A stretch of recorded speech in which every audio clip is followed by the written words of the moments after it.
देखिए भैया, ये गीत के नाम है व्यंग रस। 9 गो रस वाला में एगो व्यंग रस वाला, व्यंग रस ये गीत के नाम है। कभी कहता काट काट बबुआ, काट काट बबुआ, अरे कटात रहो चानी, काट कर ऐसा, काट कर ऐसा कि दुनिया न जानी, काट कर कि दुनिया न जानी, काट कर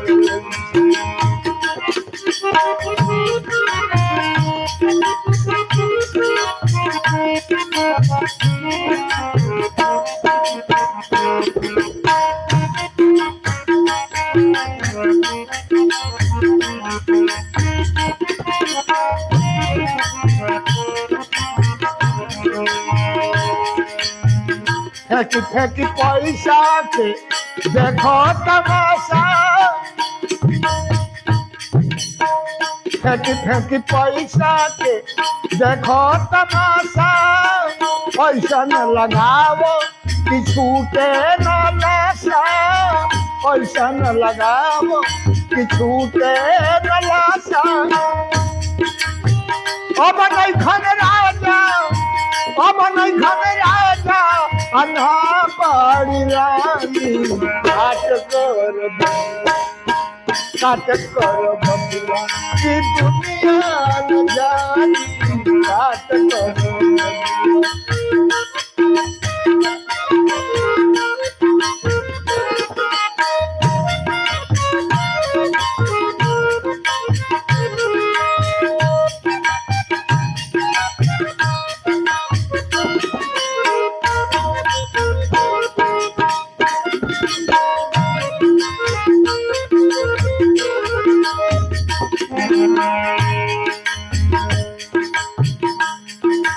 चरणामृत पिया गुल छर्रा उड़ावा, रोज रोज टुकड़ा में नाक तू डुबावा, रोज रोज टुकड़ा में नाक तू डुबावा, पका बना तू हो,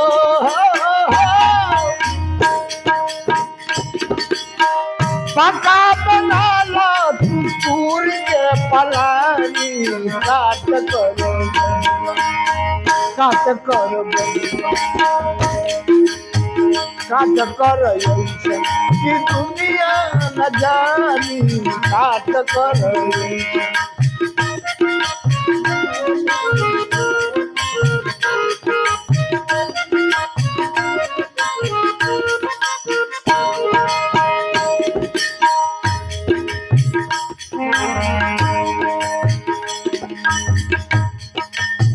साचे का पजरा न सपनों में गई हो,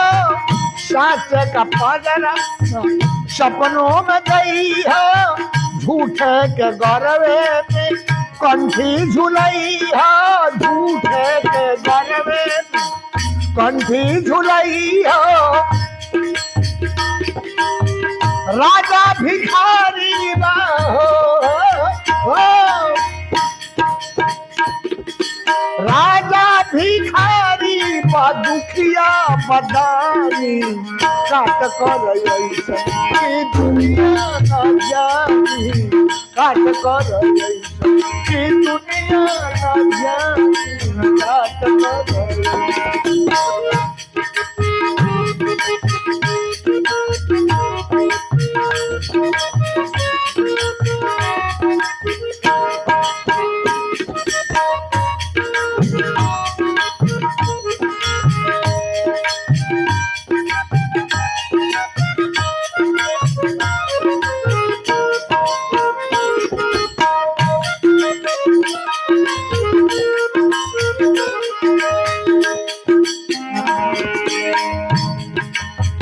ऊपर से नीचे ले मालिश जो कर लो, ऊपर से नीचे ले मालिश जो करबो गड्डी पर गड्डी तू गड्डी में भरबो गड्डी पर गड्डी तू गड्डी में भरबो ना होई काटे में हो ना होई काटे में तनिको परेशानी काट कर कि दुनिया न जानी काट कर पहले के सगरो ईमान गैर भीतर पहले के सगरो ईमान गैर भीतर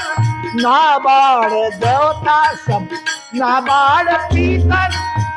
ना बाड़ देवता सब ना बाड़ पीतर डूब डूब पिया हो डूब डूब पिया तुझी अमोल मानी काट कर बगिया अरे काट कर कि दुनिया न जानी काट कर अंत में कलयुग ए भाई अधर्म के माया कलयुग ए भाई अधर्म के माया डोल गई घर में के धरती के पाया डोल गई घर में के धरती के पाया कुकरम से लक्ष्मी जी हो कुकरम से लक्ष्मी जी मिली है वरदानी काट कर कि दुनिया न जानी कि दुनिया न जानी काट कर काट काट बबुआ काट हो जानी काट काट बबुआ काट हो जानी काट कर कि दुनिया न जानी काट कर कि दुनिया न जानी काट कर